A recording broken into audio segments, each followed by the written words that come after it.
I totally forgot to talk about this last week.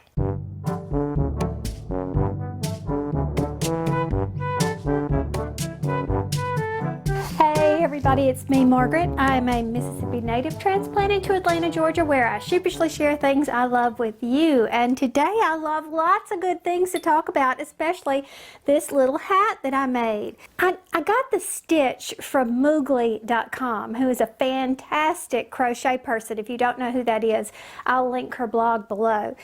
And she does a few video tutorials as well. But she did this pattern that doesn't look anything like this, but it was called the jumping stripes or jumping, I don't know, I'll link that one too.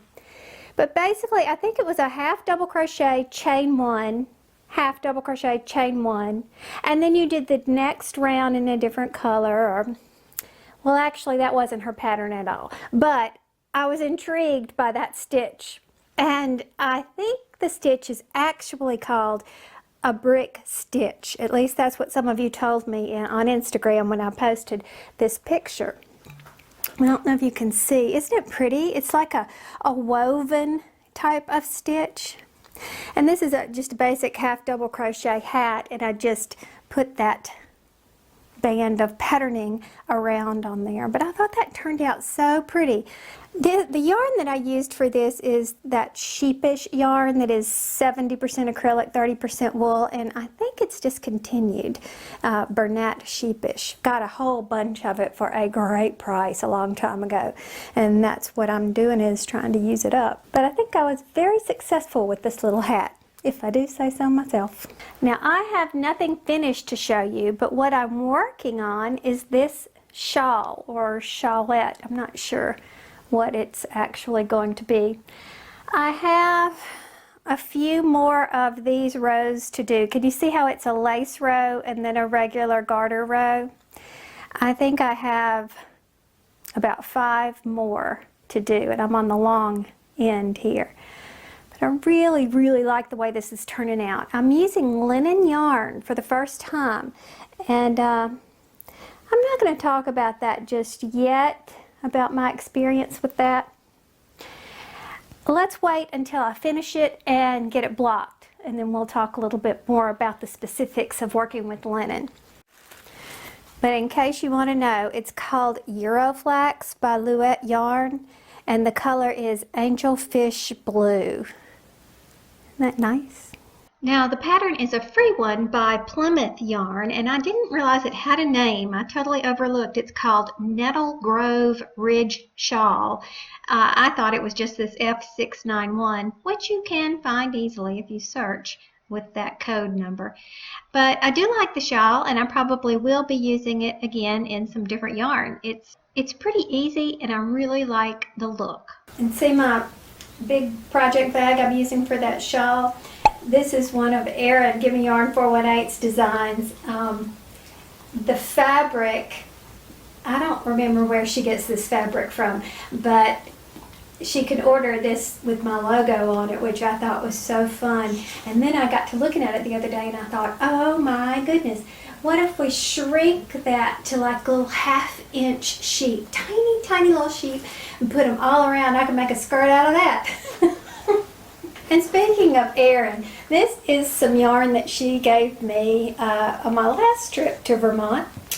It is Felici or Felici, the Italian, I'm not sure. And the color is Lost Lakes, which you can see plenty of lake colors in there, can't you?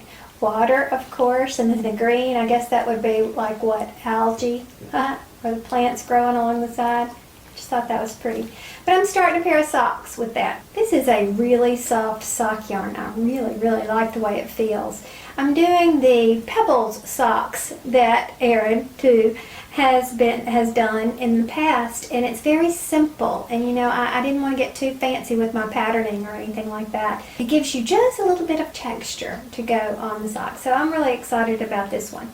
So keeping socks on the needles, that's sort of a goal of mine. Now I was so surprised at the number of people that were interested in the skirts. I showed that Disney fabric that I bought, and I mentioned that I was sewing skirts because that's really what I like to wear a lot in the summertime. And I had lots of questions. What skirt pattern do you use? I like to wear skirts too, blah, blah, blah, blah, blah. So I thought I'd take a moment to talk a little bit more about that. I have been wearing simple straight skirts in the summer for ages, and I've always thought to myself, boy, I can make this, because none of them fit me right. Everything, the waist is too big on these. I have this one is just entirely too big altogether. I'm gonna have to take that one up. It's just a little khaki skirt.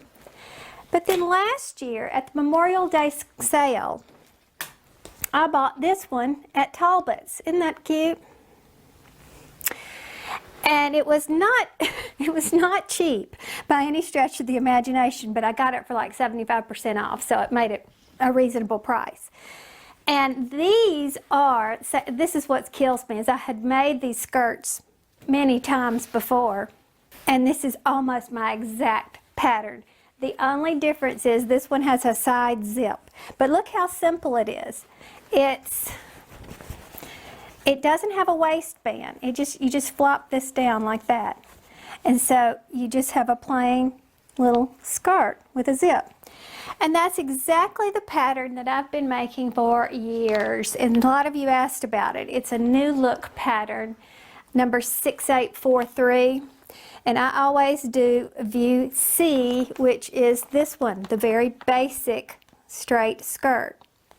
Now it does have a waistband on it, but I just totally eliminate that and make it more like the Talbot skirt. So it's actually just two pattern pieces and a little 7-inch zipper in the back. So what have I made? Well, these are some that I've made in the past. My little Hawaiian skirt. This one has leaves on it, and all these are cotton from the like quilting section, just fun little prints. I had another one that I absolutely loved. It was green with white polka dots, and I wore that one out literally, like I couldn't give it away because it was so shabby looking. But that's all these are. Now you'll notice they're not lined at all, and so you can kind of, I don't know, see through them, and that kind of bugged me. So, and you don't want to be wearing a nylon slip in 100-degree heat with 90% humidity, trust me. And this Talbot's one is a heavier fabric, and I really like that better. So what I tried with this one is lining with another cotton so that it's just a little bit thicker. And that doesn't show panty lines, and it just, I don't know, just makes me feel a little bit more comfortable altogether to have a little bit thickness to it. But I even have, and you can see I didn't do the waistband either. At this one I just folded it down. So I really make them simple. So I don't think anybody wants to take sewing advice from me, because I wear t-shirts over the top of them, so you're not going to see this anyway. And I don't know, I just think it looks great. I'm pleased to death with it. My only thing is I probably should put some pockets in them, which I have not done, and I should do. I don't know if this pattern is available anymore,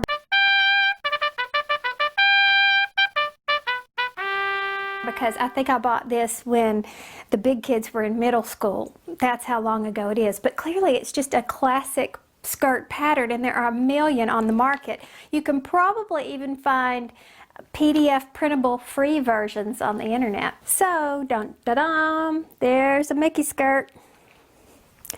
Now I still have to do the hem, and I have all my loose threads up here, but essentially I did just what I did before, where I did not put a waistband. I just folded it down. But I think it's going to be fun. And look, I can wear it with this black t-shirt. See? Use your imagination. I've got the Dori fabric over here I'll cut out, and I'll be working on that one next. And I even found, in the process of rooting through all my sewing things, more fabric. So I'll probably be making more skirts, so I'll have a whole new collection for the summer. Which, considering that these skirts right here are, like I said, my big kids were in middle school. I think it's okay if I treat myself to some new skirts, don't you think? Now, like I said, I'm surprised that anybody would want to take sewing advice from me because I'm a shortcut taker and all that kind of stuff, like leaving off waistbands. But one other thing comes to lining fabric. Do you know what I'm lining these skirts with? An old sheet. Yes, it's true. It was in perfectly good condition. I can't find the fitted sheet. I don't know where it went. And so rather than just donating this sheet or using it for like a drop cloth for painting or something like that, it was in great shape. So it is now becoming the lining of my skirt. That's just something to keep in mind. And the reason why I bring that up is because fabric has gotten really expensive. Once upon a time, you could sew much cheaper than you could actually buy clothes, and that's not the case anymore. So if you're looking for some ideas for fabric, always check those sheet sales. Now, while we're on the subject of sewing, I showed you that Jungle Book fabric that I had, and I said, I don't know what I'm going to make out of that. And several of you suggested project bags and stuff, and yeah, that would be cute. But I want to wear this thing. This is going to be like a fun type dress. You can buy camp shirts, which is actually the first thing that popped into my mind, at the parks with Disney fabric and stuff like that. And I'm thinking dresses. So I thought we could kind of go through some of these old patterns of mine. I rooted through all the old ones I had, and I thought, can I make any of these work? I have this pattern right here, and you know what? I am famous for saying, I'm going to get in a sewing kick, and I go out and I buy patterns, and then that's it. I don't buy the fabric or anything to go with it, but I thought that dress would be cute too. And then I thought, what about a skirt? And I could really see this wrap skirt. You see that orange one right there? I thought, how cute would that little wrap skirt would be, except for one problem. When you have a wrap skirt, you have to tuck your shirt tail in. Otherwise, you can't see that little tie. I don't want to be tucking my shirt tail in on a cruise because you eat a lot on a cruise. And then I saw this little dress, and it's kind of unique. Well, actually, it's not unique. It's based on the pattern of a vintage pattern. Do you see the back of it? You put your head through the thing, and then you bring the back around and tie those ties around your front. It's based on an old best-selling pattern from long ago. And then, I don't know why I picked this up. Do you know those pillowcase dresses that you make for little baby girls?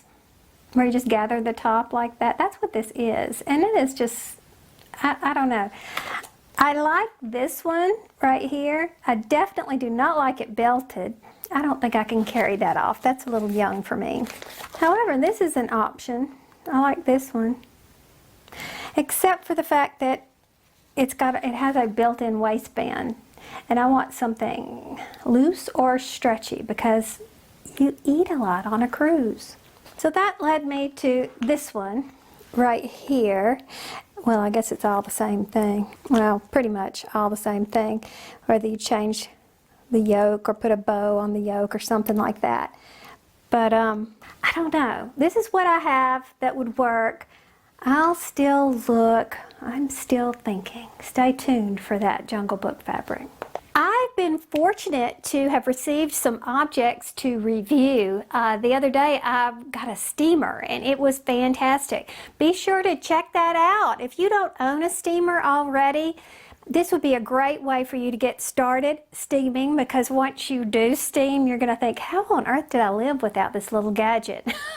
It's a really quick way to get wrinkles out of your clothes, but you can also use it for your knit and crochet. I would be very careful about turning a steamer horizontally without protection. And you know what you can do? Just get a oven mitt. Put it on there, and then you don't have to worry, and you could go to town. This happened to have been a portable steamer, so it doesn't hold a lot of water at one time, but it only heats up in like 50 seconds, so big deal. So anyway, I tell you all about that in that review video, but I thought it was great, so something to consider. And then another thing I have to review is a crochet kit. It is loaded with crochet stuff, good stuff in there that we'll need, and I absolutely love the little case that it comes in. So I'll be reviewing that here shortly, and the manufacturer was kind enough to give us some extras for giveaways. So I'll be doing something else for that in the future as well.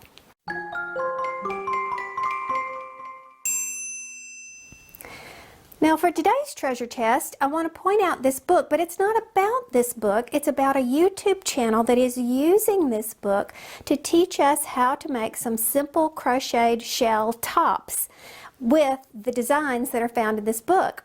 It's Jay's Knit and Purl Jam, and Jay is my friend from here in Atlanta, and she did a wonderful review about this book. And there's also another another series, another book in the series that I did not know existed by this person, Linda Shaper.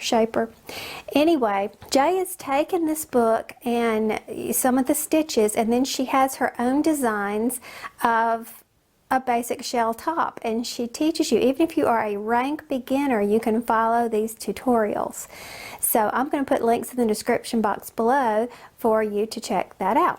If you're interested in learning to sew, I went to YouTube, of course, and put in beginner sewing tutorials, and these are things that came up. And I looked through a few of these, and I have to tell you, there are a million. And again, you can learn from different teachers, so don't just lock yourself into one person. But I loved this playlist right here. It's got 217 videos with different people, and that's how I discovered this person well, here, let me show you. Hi everyone, I'm Anita with AnitaByDesign.com. All right, Anita is a great teacher. As I began to look through, she even takes you with her to the pattern store and shows you how to look in a pattern catalog. I mean, she takes you from the very beginning. And then she has different projects. Let's see, let's look right at this entire playlist. She has different projects, a circle skirt where she walks you through the beginning stages of sewing, a maxi skirt, the straight skirt, hello, I've been making those right there, a t-shirt to go with your straight skirt, a shirt dress. But then this particular playlist has a whole bunch of other things with it as well. So I am going to link this. I don't know who Karen is, but she did a great job compiling a bunch of wonderful YouTube tutorials on beginning sewing. So I will link this playlist below. So while we're here at the computer, let's spy on Maggie. What has she been up to lately? The dry shampoo was a good one, although I had to laugh because one of the brands that she talks about is called Not Your Mother's Dry Shampoo, and it is her mother's dry shampoo, but she thinks it smells different than I do. I tend to think it smells like, well, I don't know what it smells like. It's more of a cheap soap smell to me. I don't know. But anyway, this is a lot of products that she talks about. And if you have not discovered or rediscovered dry shampoo, it's changed a lot since it first came out on the market. And anyway, this is a good one. And then here she did spring hauls, a lot of clothes and stuff that she got at super bargain prices. I'm real proud of her for that one. And this is a precious new little travel bag that she got from Target. But then she takes us a step further and shows us how much stuff she can actually fit in it, and kind of reviews the products that she uses, like a little mini review as she goes along. But don't forget to check out Maggie, This or That Reviews. Link in the description box, of course. So this is what happens when you don't put your stuff away.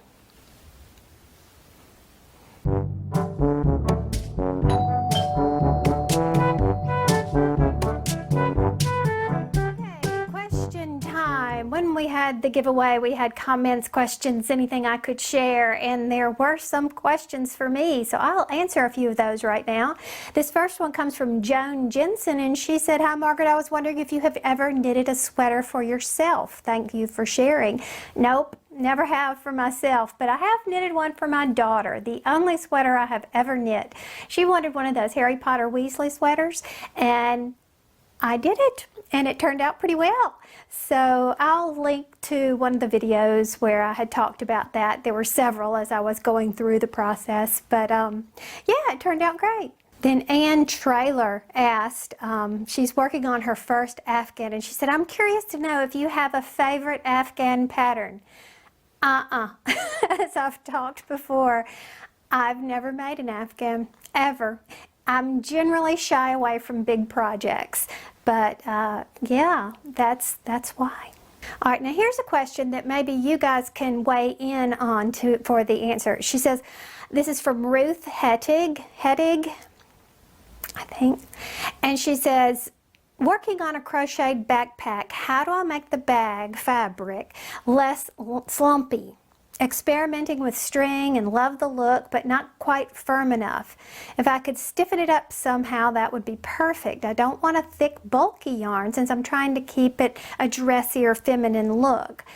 I haven't been able to find any info on this, and I suggested that she that she crochet with a tighter, smaller hook, because a smaller hook is going to give you a tighter weave. So that as small as you could get it, the stiffer the fabric is going to become, because it's tighter. But does anybody else have anything to say or weigh in on that? If so, put it in the description box below. I love this question. This came from Tara and Marie. And she says, I'm thinking of learning to knit. I'm a crocheter first. What was the easiest beginner-friendly item for you to knit when you were first learning?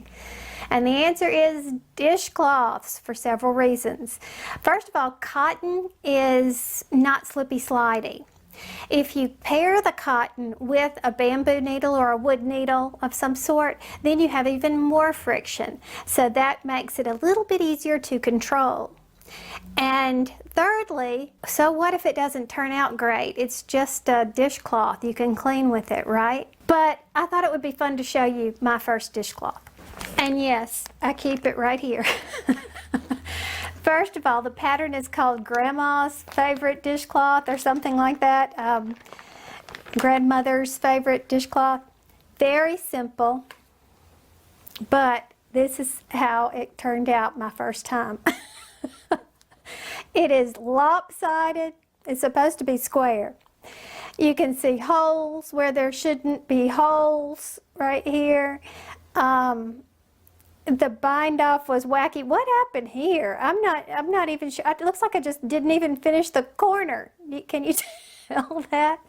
So this was my very first knitted project. And what was that? Just a few years ago, it seems like. And then I kept this one for later when I got a little bit better. I did this one, so it just kind of made me feel better. But look, I still had a similar problem here, so I don't know what happened on this corner, but that apparently was tricky for me. But this is what I recommend for anybody learning to knit. That's what was recommended to me by my knitting mentor, Erin. Give me yarn 418. So have fun with that. This comes from Sharon Heron, and she says, hi Margaret, I'm a born and raised Mississippi Delta girl. So she's from Mississippi. She has her question, and she says, I want to start a crochet club in my small Mississippi Delta community where I would teach others to crochet for free and donate items to the Children's Hospital and Ronald McDonald House in Jackson, Mississippi. How should I start the club?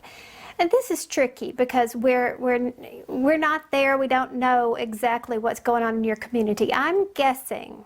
You also mentioned that almost all your yarn comes from Walmart. I'm guessing you probably don't have a local yarn shop near you. Then the first thing that pops into my head after that would be church. If you have your own church family, you can advertise within your church, at other churches, tell people what you're doing. I'm sure the church would allow you to meet there some night or morning or whatever suits your schedule. That wouldn't be a problem. So I think the big question is, how are you going to get the invitation out? And I think I would send literal invitations to different churches, women's groups, maybe ladies auxiliary or anything that you have in that area, and put it out there. Also look at the Mississippi Crafts Commission, the Mississippi Craftsmen's Guild, which is an organization that actually people are a member of, where they share their work, they share their talents, and you never know if somebody there wouldn't have a way to help you set up something like this. I don't know. So I think it's great. First and foremost, I'd secure a place to meet, and then I'd put flyers out everywhere. Then Lisa Smith says, I love crochet, but I want to make socks, and I'm not sure about the crocheted socks. I just bought a sock loom. Do you have any experience with them? And what do I think about them? I have a loom that calls itself a sock loom, but on second glance it's actually for worsted weight yarn, and so you would get more like slipper socks with it. So no, I don't have a true sock loom that you can use sock yarn with. But I love looming, and I haven't done it in ages, but that's what got me into yarn in the first place. Was I started on a loom. Everything else seemed too intimidating to me. It's also something that I may need to do from time to time for hand relief. If your hands get achy or whatever, looming would be another way to keep working with yarn, but let you use different muscles in a different way, which would kind of give you a break. So I'm all for looming. I've seen loom knit socks, and I think they're fantastic. So, but I also will throw out that I have also seen some crocheted socks with sock yarn that are fantastic. I think I put a link to somebody's question about crocheted socks, and I think it was to Mikey's crocheted sock tutorial, but I wouldn't rule out crocheted socks. Okay, MNOPXS2. That's Natasha. She has her own channel. She crochets some beautiful things. I love her character hats and stuff that she's done, some amigurumi. But she says, I would like to know your top 5 YouTube channels that you watch. Well, I replied to her in text. This was a couple of weeks ago. And after I sent that, I started thinking, well, gosh, I guess those were my favorite channels. I don't know, but I watch a lot of different things. I have several beauty channels that I like to watch. I love documentaries, and YouTube has tons of documentaries that I like to watch. Rhett and Link is a comedy channel that I think is hysterical. They call themselves internet-tainers, so I watch Rhett and Link, Good Mythical Morning, and Good Mythical More. I also I've done exercise videos, yoga videos. I watch so much YouTube. I don't know what to tell you. If I can think it up in my head, I love old shows like the Carol Burnett show. I haven't seen that in ages, and I went through a Carol Burnett show kick where I was watching a bunch of those old skits. Just discovered Dad's Army, which was a BBC show, and that one just it cracks me up. Never aired here in the States that I know of. So yeah, I watch a lot of YouTube. Now this was an interesting question. This is from Ms. Simpy. And she says, when you're crocheting, do you use different types of hooks for certain projects? For instance, Susan Bates, Boy, Yarnology, or Furls. You know, you've got all these different types of hooks. I don't. I am strictly a Susan Bates girl. I like that inline hook of a Susan Bates. And if you're not familiar with the different types of hooks, construction-wise, I've got a video that I did a long time ago. I'll put a link in the description box below where I learned all about the different hooks. I think it depends a lot upon your method, how you crochet, how you hold the hook, just different reasons. But no, I have never found the need to use a different brand. But that's me, so I'm interested. If you use different types of hooks for different types of projects, let me know. Let Miss Simpy know too. Also, Ace Bleeding, which is a little kind of disturbing for me, that name, because we call my brother Ace. So Ace Bleeding is not a good thing in my mind. But anyway, what is the best yarn and project for someone who crochets to learn to knit with? 2 needles are scary to me. I'm not sure how I can hold the both and the yarn too. Well, I answered just a minute ago that I think cotton is a great yarn to start with.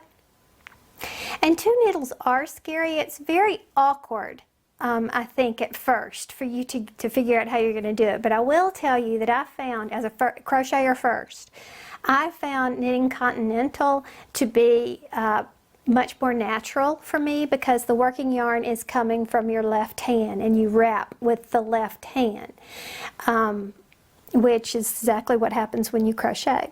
How politically incorrect of me. Forgive me, left-handed crocheters. It may work the complete opposite for you guys. So you might want to look into that. And I would also suggest you watching several different people teaching, in this case, continental knitting or whatever you're looking at. And the reason why I think that's important is because, first of all, different teachers teach in different styles. And so what may appeal to one person may not appeal to you. And so try to listen to see what they have to say about the very same thing. And you'll see that just like with crochet, knitters hold their yarn in different ways too. And so sometimes you'll see somebody do something in a certain way that just sort of clicks for you. So yeah, there is room on YouTube for everybody. And I welcome all these different tutorials and stuff because I watch more than one when I'm trying to learn anything because I learn something handy from just about every one of them. Okay, there are lots of questions, but let's just do one more for this video. And it comes from Tony, and she wanted to know what my experience was with embroidery or cross stitch.